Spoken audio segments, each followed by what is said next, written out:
In other news, proposed prisoner swap could secure the release of Brittney Griner and Paul Whelan, both currently detained in Russia. Secretary of State Anthony Blinken says he will discuss the details of a possible swap with the Russian foreign minister in the coming days. Here's ABC's Derek Dennis with the details.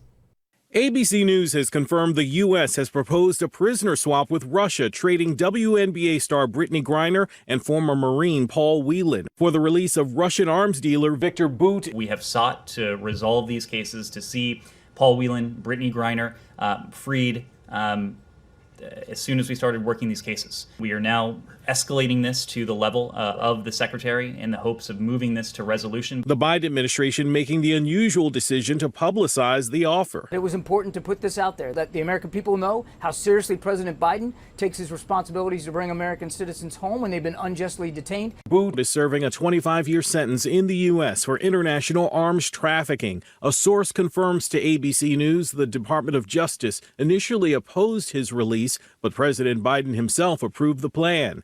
Brittney Griner has been detained in Russia since February, pleading guilty earlier this month, accused of carrying vape cartridges containing cannabis oil. Whelan has been detained for over 3.5 years, serving a 16-year prison sentence for espionage, a charge he and the U.S. government have called baseless. His family hopeful he will soon be home. Ms. Griner, her supporters, her advocacy on her own behalf, her supporters' advocacy, has been very gracious in including Paul's case and calling for both Ms. Griner and Paul's freedom. But not included in the prisoner swap announcement, detained American teacher Mark Fogel, sentenced last month to 14 years on drug charges. We think that he qualifies for the status of wrongful detention and that the U.S. government should use all of its efforts to try to get him out. The question now is whether Viktor Bout is important enough for Russia to exchange him for the two Americans. The Kremlin has said no agreement has been reached on this proposed offer.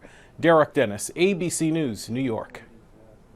And this is not the first time this year that the U.S. has done prisoner swaps with the Kremlin, just recently bringing Tehachapi native Trevor Reed home in April after he spent nearly 3 years in a Russian prison. In an interview today on CNN, Reed said he has hope for this deal to bring Griner and Whelan home. I'm cautiously optimistic. I think that it's in their interests and in the United States' interest to get this done. So I am optimistic that they are going to agree on that. Obviously, I'm not positive, but I have a good feeling about it.